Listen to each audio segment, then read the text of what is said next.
નમસ્કાર વિદ્યાર્થી મિત્રો, સરસ્વતી ગ્રુપ ઓફ એજ્યુકેશન દ્વારા ચાલતા આ ઈ લર્નિંગ પ્રોગ્રામમાં હું બ્રિજેશ સાકળેચા આપ સૌનું હાર્દિક સ્વાગત કરું છું. આપણે ચેપ્ટર નંબર 12 નો અભ્યાસ કરતા હતા કે જેની અંદર આપણે સ્વાધ્યાયના દાખલા પૂછ્યા હતા. એટલે કે આપણે આ પહેલાના સેશનની અંદર આપણે વિદ્યુત ચેપ્ટરની અંદર આપણે ઇલેક્ટ્રોનની ગતિ, અવરોધ, અવરોધકતા, વાહકતા, અવરોધના અલગ અલગ જોડાણ એટલે કે શ્રેણી જોડાણ અને સમાંતર જોડાણ, ત્યારબાદ વિદ્યુત પાવર અને ખાસ તો આપણે ઈ કે વિદ્યુત ઉર્જા કેવી રીતે માપવી આપણે એના વિશે ડિટેલમાં ચર્ચા કરી. એટલે કે તમારી ઘરે જે બિલ આવે છે એ બિલ કેવી રીતે આવે છે એ તમારે જો જાણવું હોય આપણે એ ગણતા શીખાતા. આ બાદ આપણે ઉદાહરણ પણ કર્યા હતા. ઉદાહરણ કર્યા પછી હવે આપણે સ્વિચ ઓન થઈએ છીએ સ્વાધ્યાયના દાખલા ઉપર. એટલે કે આપણે વધારે સારામાં સારી પ્રેક્ટિસ થઈ શકે. ઉદાહરણના દાખલા આઈ હોપ તમને બધાને આવડી જ ગયા છે. વી આર વેરી હોશિયાર. તો હવે આપણે સ્વાધ્યાયના દાખલા વધારે પ્રેક્ટિસ માટે કરીશું. તો અહીંયા એની પહેલા આપણે અગત્યના સૂત્ર આપણા નિયમ મુજબ ભૂલો ભલે બીજું બધું ક્યારેય સૂત્ર ભૂલવાના નહીં. તો એની અંદર આપણે સૌથી પહેલા રિવિઝન કરી લઈએ. તો ફટાફટ અગત્યના સૂત્ર યાદ છે બધાને? મેં કીધું હતું બધાએ આ લખવાના છે. જ્યારે પણ આપણે એક લેક્ચર આવે ત્યારે સમજી લેવાનું કે એ દિવસે તમારે હોમવર્કમાં આ 2 વાર આટલા સૂત્ર લખી નાખવાના. કારણ કે સૂત્ર આવડશે તો જ દાખલા આવડશે. ચાલો, સૌથી પહેલું સૂત્ર I = Q/T, એટલે કે બીજું સૂત્ર Ne/T. આપણું પહેલું સૂત્ર છે. બીજું આડું ઊંધું થઈ શકે, આપણે તો યાદ કરવાના છે. બીજું તો કે ઓહમનો નિયમ V = I R. ત્યારબાદ ત્રીજું તો કે R ચલે છે L અને R ચલે છે 1/A. એના ઉપરથી R = ρ L/A, એટલે કે R = ρ. ત્યારબાદ આપણે એના ઉપરથી અવરોધકતાના સૂત્રનો કરતા બનાવી તો સૂત્ર શું થશે? R × A/L. ત્યારબાદ ચોથું સૂત્ર છે અવરોધોનું શ્રેણી જોડાણ. અવરોધોનું શ્રેણી જોડાણ. તો અવરોધોના શ્રેણી જોડાણમાં RS = R1 + R2. ત્યારબાદ પાંચમું સૂત્ર છે R જે છે એને કેમાં જોડવામાં આવે? સમાંતરમાં જોડવામાં આવે. સમાંતરમાં. તમે જ્યારે અવરોધને સમાંતરમાં જોડો તો ત્યારે એનું સૂત્ર શું થશે? 1/Rp = 1/R1 + 1/R2 + up to 1/Rn. એટલે કે n જેટલા અવરોધને જ્યારે તમે સમાંતરમાં જોડો ત્યારે તેનો સમતુલ્ય અવરોધનું સૂત્ર તેના એટલે કે અવરોધના વ્યસ્તનો સરવાળો. પછી તો કે આપણે એવું જોયું હતું કે જ્યારે તમને સરખા મૂલ્યના અવરોધ આપે એટલે કે R સમાન હોય અને ત્યારે આપણે બે કેટેગરી પડી હતી કે તો ત્યારે એને શ્રેણીમાં જોડવામાં આવે અને એમને સમાંતરમાં જોડવામાં આવે. તો ત્યારના બે સૂત્ર કયા થયા હતા? તો કે RS = R × N, એટલે કે ન ર. આપણે યાદ રાખ્યું હતું, યાદ કરો, ન ર. અને RP = ર ન. આપણે એવી રીતે યાદ રાખ્યું. ઓકે.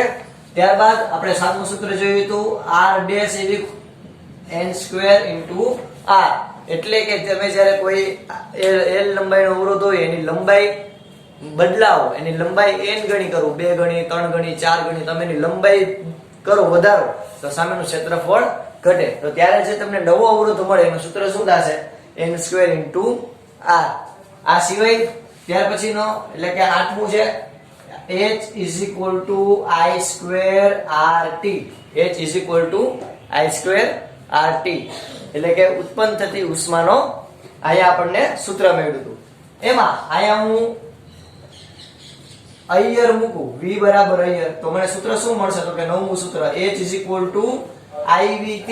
યાદ છે? H = IVT અને પાવર P = IV. ઓકે.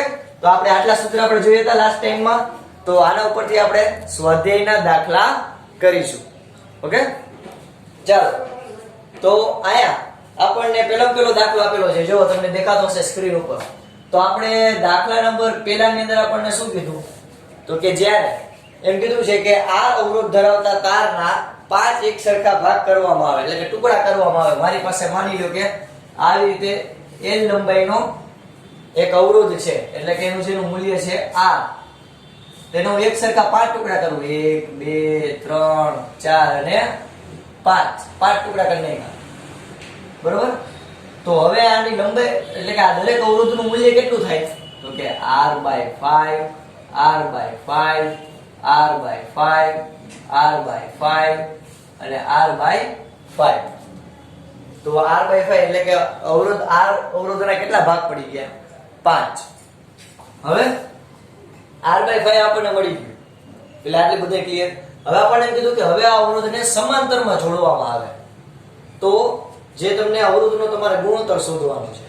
તો આને હું સમાંતરમાં જોડું તેના માટેનું સૂત્ર શું થાય 1/rp is equal to 1/r1 plus 1/r2 plus 1/r3 plus 1/r4 plus 1/r5.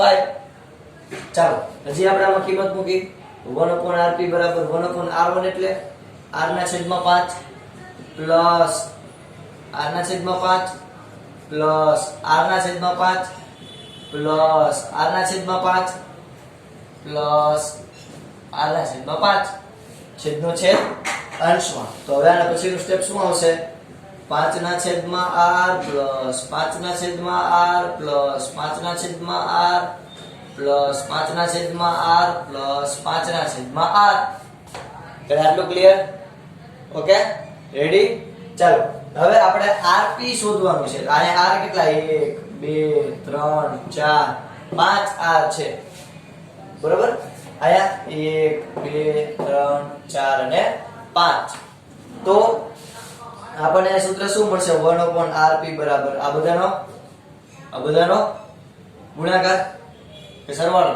આ 5 કેટલી વાર છે 1 2 3 4 અને 5 વાર છે, બરોબર. એટલે આટલું ક્લિયર છે બધાને. આ કેટલી વાર છે 5 વાર. તો આ 1/rp મેળવ્યું. હવે ખાલી rp કરીશ તો rp બરાબર મને શું મળશે સોરી r ના છેદમાં 5 plus r ના છેદમાં 5 plus r ના છેદમાં 5 plus r ના છેદમાં 5 plus r ના છેદમાં 5. ઓકે, તો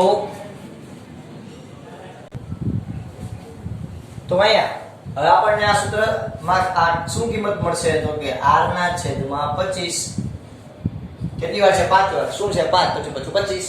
ચાલો હવે આપણને આ મળી ગયું rp એટલે કે આપણને જે નવો અવરોધ મળ્યો. આપણને શું કીધું છે રકમમાં તો કે r ના છેદમાં r ડેશ તમારે શોધવાનું છે. શું શોધવાનું છે વિદ્યાર્થી મિત્રો? અહીંયા લખું જોઉં r ના છેદમાં r ડેશ. હવે r એટલે જૂનો અવરોધ હતો. તો જૂનો અવરોધ અહીંયા આપણને કેટલો આપ્યો તો જૂનો અવરોધ તો કે કયા આપેલો જૂનો અવરોધ r જ છે અને નવો અવરોધ કેટલો મેળવ્યો 25 ના છેદમાં સોરી r ના છેદમાં 25. તો છેદનો છેદ અંશમાં. તો r ના છેદમાં r ડેશ બરાબર આ બે ઉડી જાય અને છેદનો છેદ અંશમાં જાય કેટલા વધ્યા 25. એટલે કે અહીંયા આપણો જવાબ શું આવશે 2 5. એટલે કે આ જે જૂનો અવરોધ અને નવા અવરોધનો ગુણોત્તર કેટલો હશે 25. ઓકે, ચાલો આ આપણું થયું પેલી નાની એવી દાખલી.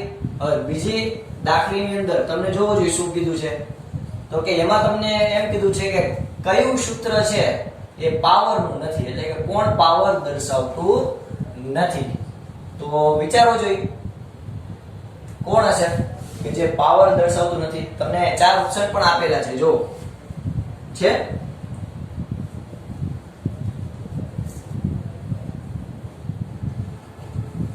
ચાલો વિચારો જોઈએ. ઓકે, પેલું સૂત્ર હતું P બરાબર IV. તો અહીંયા આપણને 4 ઓપ્શન આપેલા છે. એમાં સૌથી પહેલા કીધું છે I2R. I2R થઈ શકે? હા, કારણ કે જો ગણો પેલો ઓપ્શન A છે P બરાબર I2R એટલે કે શું થાય I ગુણ્યા R. તો આના બરાબર તો વોલ્ટેજ થઈ જાય. તો P બરાબર IV. ઓકે, ચાલો બીજું આપણને ઓપ્શન કીધો છે IR2. આવું કોઈ જોયું એટલે આ આવશે નહીં. એટલે કે આ આપણો આન્સર છે. એટલે કે આ જે છે એ સૂત્ર દર્શાવતું નથી. બાકી જે ત્રીજું તમને આપ્યું vi આને ગુણાકારમાં કરો એટલે કઈ ફેર પડે નહીં, આવી જ શકે. અને ચોથું આપણને આપ્યું v²/r, તો આ પણ પાવરનું સૂત્ર છે, આપણને ખબર જ છે. ઓકે, તો આપણી બીજી નાનું થયું શીખ્યો તો એ પૂરો. ચાલો હવે ત્યારબાદ આપણે અત્યારે દાખલા નંબર 3 પર ધ્યાન આપે. તો દાખલા નંબર 3 ઉપર આપણને જો શું કીધેલું છે, તો કે આપણને કીધેલું છે કે વિદ્યુત બલ્બનું રેટિંગ 220 વોલ્ટ છે. લાય આપણને પહેલા તો વોલ્ટેજ આપ્યા V, કેટલા આપ્યા 220 વોલ્ટ. ત્યારબાદ આપણને શું કીધું, તો કે એને 100 વોલ્ટનો પાવર છે. અને પાવર આપ્યો કેટલો 100 વોલ્ટ. એટલે કે અહીંયા વોલ્ટેજ આપ્યા પહેલા અને પાવર આપ્યો પહેલો. આપણને શું કીધું, તો કે જ્યારે 120 વોલ્ટ પર વાપરવામાં આવે એટલે કે અહીંયા V2 આપ્યા કે આ વોલ્ટેજ છે બલ્બના, એ ઘટાડીને હું કેટલા કરું 110 વોલ્ટ કરું, એટલે કે વોલ્ટેજ અડધા કરું. તો શું ફેરફાર થશે, તો પાવર જે છે P2 એમાં શું ફેરફાર થશે એ આપણે શોધવાનું છે. તો જો સિમ્પલ, એના માટે તમે શું કહી શકો, તો કે જો આપણે અહીંયા એવું લખી શકીએ કે આના પરથી આપણે જો પહેલા તો અવરોધ શોધી લેવાય બલ્બનો. તો આપણે એમ લખીએ બલ્બનો અવરોધ, અહીં બલ્બનો અવરોધ. તો બલ્બના અવરોધ માટેનું સૂત્ર P v²/r. એના ઉપરથી r ના સૂત્રનો કરતા બનાવો તો r બરાબર શું થાય v²/p. v² એટલે 220 × 220/100. ઓકે, તો આપણને અવરોધનું મૂલ્ય કેટલું મળશે 484 ઓહમ. શું કામ, કારણ કે 22 નો વર્ગ થઈ 484 અને આ બે મીંડા કેન્સલ, એટલે 22 નો વર્ગ કેટલો થાય 484. સિમ્પલ. ચાલો આપણને અવરોધ મળી ગયો બલ્બનો. હવે શું કરશી, તો કે આપણને જે કીધા કે 110 વોલ્ટ માટે પાવર P નું સૂત્ર શું હતું v²/r. તો v² એટલે 110 × 110 એના છેદમાં 484. જે જવાબ આવશે એ તમારો પાવર હશે. ઓકે, આઈ થિંક 25 જવાબ આવતો છે. શું કામ ખબર હે, તમને આની શોર્ટકટ ટ્રીક કહું કોઈ કહેતા જો સમજો. આપણને ખબર કે P v²/r આ એક સૂત્ર છે. આના ઉપરથી P કેનો પર આધાર રાખે છે v² ના સમપ્રમાણમાં છે, એટલે કે પાવર છે એ વોલ્ટેજના વર્ગના સમપ્રમાણમાં છે. તો આના ઉપરથી હું ગુણોત્તર લઈ લઉં ડાયરેક્ટ P1 ના છેદમાં P2 બરાબર V1 નો સ્ક્વેર એના છેદમાં V2 નો સ્ક્વેર.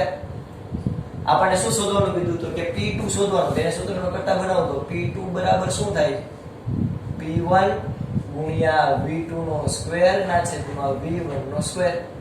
તમે સિમ્પલ આમાં કિંમત મૂકો તો જો P1 એટલે કેટલું છે 100 × V2 એટલે 110. 110 × 110 ના છેદમાં 220 × 220. આ 2 એટલે અહીંયા 100, અહીંયા 2 × 2 એટલે 4, એટલે 100/4 કેટલા આવે 100/4 25. આવી ગયો જવાબ. તો તમે આ રીતે પણ તમારી દાખલી કરી શકો છો. ઓકે, ચાલો ફટાફટ લખી લ્યો. ચાલો હવે આપણને દાખલા નંબર 4 ની અંદર આપણને એવું કીધેલું છે કે એક જ દ્રવ્યમાંથી બનેલા બે વાહક તારની લંબાઈ અને વ્યાસ સમાન છે. એક જ વાહક તારમાંથી બનેલા જે બે તાર બનાવ્યા છે સિમ્પલ આપણે એક ધાતુમાંથી, અને એની લંબાઈ ક્ષેત્રફળ કેવું છે એક સરખું. ફોર એક્ઝામ્પલ આ એક માર્કર અને આ બીજી માર્કર, તો બેની લંબાઈ સરખી અને બેનું ક્ષેત્રફળ પણ સરખું. એવી રીતે એક આપણને આપેલી છે. હવે એમ કીધું છે કે જો એની બે વચ્ચે સમાન વિદ્યુતસ્થિતિમાનનો તફાવત લગાડવામાં આવે, એટલે કે બે વચ્ચે વોલ્ટેજ લગાડવામાં આવે, બેટરી લગાડવામાં આવે, તો પહેલા એની જો આપણે શ્રેણીમાં જોડી, તો એટલે કે પહેલા હું આ જે માર્કર છે બે એને આમ શ્રેણીમાં જોડું તો એટલે કે આપણો થયો અવરોધ R1 અને આ થયો R2. આવી રીતે શ્રેણીમાં જોડું તો કેટલી ઉષ્મા ઉત્પન્ન થાય, અને આમ સમાંતરમાં જોડું આને કહેવાય સમાંતર. તો આમ સમાંતરમાં જોડું તો ઉષ્મા કેટલી ઉત્પન્ન થાય. એ આપણને શોધવાનું કીધું અને એના ઉપરથીનો ગુણોત્તર એટલે કે ઉત્પન્ન થતી ઉષ્માનો ગુણોત્તર શોધવાનો કીધો છે. તો આની અંદર સૌથી પહેલા તો જ્યારે આપણે બે સરખી લંબાઈના અને સરખા અવરોધ દ્વારા તાર લઈએ તો જો આ એક તાર છે એને અરે બીજો તાર મેં શ્રેણીમાં જોડું, આનો અવરોધ R અને આનો અવરોધ R, તો આને મેં કેમાં જોડ્યું કહેવાય? શ્રેણીમાં જોડેલું કહેવાય. તો શ્રેણીમાં જોડેલું હોય તો એનો અવરોધ RS બરાબર શું થાય? R1 R2 સૂત્ર મુજબ એમ થાય એટલે કે R R કેટલું થાય? શ્રેણીમાં અવરોધ જોડું તો 2R થાય ને, R R એટલે 2R. ચાલો હવે તો કે આપણને એમ કીધું હવે કે ઈ બે તાર છે ને આમ સમાંતરમાં જોડવામાં આવે એટલે કે આનો અવરોધ પણ R અને આનો અવરોધ પણ R. આને આપણે કેમાં જોડવું કહેવાય? સમાંતરમાં, ઉપર નીચે. તો ત્યારે આપણને સમતુલ્ય અવરોધનું સૂત્ર એટલે કે બે અવરોધનો ગુણાકાર છેદમાં બેનો સરવાળો. ચાલો એટલે શું થશે? R² ના છેદમાં R 2R એટલે કે Rp બરાબર R/2. અહીંયા આપણને સમાંતરમાં આપણને મળતો અવરોધનું સૂત્ર આ છે, શ્રેણીમાં મળતા અવરોધનું સૂત્ર આ છે. હવે તો કે હવે આપણે જોશી કે આપણે એનો ઉષ્માનો ગુણોત્તર શોધવાનો છે. તો ઉત્પન્ન થતી ઉષ્મા હવે જો તમને ઉષ્માના બે સૂત્ર છે. કયા? H = I²RT અને બીજું કયું લખી શકો? તો કે V²/R × T. તો તમે આમાંથી કયું સૂત્ર લેશો? તો તમે ધ્યાનથી રકમમાં જુઓ તો તમને એવું કીધું છે કે બંને છેડાની વચ્ચે સમાન વિદ્યુત સ્થિતિમાનનો તફાવત લગાડતા. તો અહીંયા આપણને વિદ્યુત સ્થિતિમાનનો તફાવત લગાડ્યો એટલે કે વોલ્ટેજ લગાડ્યા છે. આપણે કીધું કે બે છેડા વચ્ચેના વોલ્ટેજ છે, બે વખતે વોલ્ટેજ કેવા છે? એક સરખા. ફોર એક્ઝામ્પલ આના બે છેડા વચ્ચે હું 9 વોલ્ટની બેટરી જોડું તો આના બે છેડા વચ્ચે પણ હું કેટલી બેટરી જોડીશ? 9 વોલ્ટની. તો અહીંયા આપણને વોલ્ટેજ સરખા આપ્યા છે. તો તમે ધ્યાનથી આ સૂત્ર જો, આપણી પાસે આ બે સૂત્ર છે, આ 1 અને 2. એમાં વોલ્ટેજ વાળું કયું સૂત્ર છે? આ. એટલે આપણે આ સૂત્ર લેશી. તમને એમ થાય છે પ્રશ્ન થાય સાહેબ આપણે I વાળું શું કામ ન લીધું? શું કામ I વાળું ન લીધું? કારણ કે આપણને પ્રવાહનું કાંઈ સ્પષ્ટતા આપી નથી કે આટલો પ્રવાહ વહે છે, આટલો પ્રવાહ વહેતો નથી. આપણને વોલ્ટેજનું સ્પષ્ટ આપ્યું છે કે વોલ્ટેજ કેવા વહે છે? બેમાં એક સરખા. એટલે આપણે અહીંયા વોલ્ટેજની કિંમત મૂકી શકીએ. એટલે આપણે લખી શકીએ ઉત્પન્ન થતી ઉષ્મા H = V²/R × T. તો હવે હું શું લખીશ? શ્રેણી માટે ઉત્પન્ન થતી ઉષ્મા, શ્રેણી માટે ઉત્પન્ન થતી ઉષ્મા H = V²/R S × T. RS એટલે શ્રેણીનો સમતુલ્ય અવરોધ. કેટલું મળશે? V² એટલે V², RS એટલે 2R એને ગુણ્યા T. આને હું કહીશ સમીકરણ નંબર 1. જો પેલા ક્લિયર? ચાલો હવે સમાંતર માટે ઉત્પન્ન થતી ઉષ્મા, સમાંતર માટે ઉત્પન્ન થતી ઉષ્મા H અહીંયા હું HS લખી નાખું કારણ કે આ શ્રેણીમાં ઉત્પન્ન થતી ઉષ્મા હતી. હવે આને માટે લખી નાખું સમાંતરમાં HP. હળક પતળું ના, એવું કઈ નથી. પેરેલલ માં જે હીટ જનરેટ થાય એ એટલે V²/RP × T. ચાલો V² × T છેદમાં RP એટલે R/2 છેદનો છેદ અંશમાં આપણને HP કેટલા મળશે? 2V²T/R. લાટુ ક્લિયર? ચાલો હવે આપણને એમ કીધું છે કે શ્રેણી અને સમાંતરમાં નો ગુણોત્તર લ્યો ઉત્પન્ન થતી ઉષ્માનો. જો રકમમાં કીધું કે શ્રેણીમાં અને સમાંતરમાં ઉત્પન્ન થતી ઉષ્માનો ગુણોત્તર લ્યો, આપણને એવું કીધું છે. તો આપણે અહીં લખીએ કે શ્રેણી અને સમાંતર જોડાણમાં ઉત્પન્ન થતી ઉષ્માનો ગુણોત્તર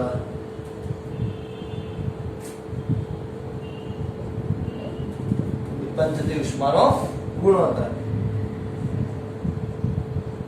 ઉપર પહેલા શ્રેણી કીધું એટલે આપણે શ્રેણી લખીએ. પહેલા સમાંતર કીધું હોત તો પહેલા આપણે શું લખત? સમાંતર HP અને આપણને પહેલા શ્રેણી કીધું આપણે શ્રેણી લખશી શું લખશી તો કે v² ગુણ્યા t ના છેદમાં 2r છેદમાં 2v²t/r એટલે આટલું ક્લિયર ઓકે તો આ આખે આખું પદ ઉડી જાય v²t ના છેદમાં r અને અહીંયા પણ v²t ના છેદમાં r એટલે કેટલું હોય તો 1/4 સાદું કેવું હોય તો તમે આપી દેજો ખબર ન પડે તો ખબર પાડો કેવી રીતે હું સમજુ આ છેદનો છેદ ક્યાં છે અંશનો છેદ ક્યાં છે છેદમાં છેદનો છેદ ઉપર તો આના પરથી હું શું લખી શકું v²t એના છેદમાં 2r એને ગુણ્યા 2v²t આનો જે છેદમાં આ r હતું એ ક્યાં ગયું ઉપર ગયું છેદનો છેદ અંશમાં એટલે તો જો v² cancel t cancel r cancel તો શું હોય તો 2 ગુણ્યા 2 એટલે કે 1/4 તો આપણો જવાબ શું આવશે 1/4 ઓકે તો આ ત્યાં આપણા અત્યાર સુધીના 4 દાખલા તો આ બધા દાખલા તમારી બાકી બુકમાં એકવાર અને વધારે પ્રેક્ટિસ કરવાની છે આવા દાખલા ગણવાની તમારે જ્યારે પણ તમે રકમ બદલાવી એટલે તમે ગણી શકો ઓકે વિદ્યાર્થી મિત્રો ચાલો આપણે અહીંયા સુધી રાખીએ છીએ હેવ અ નાઇસ ડે જય ભારત જય હિન્દ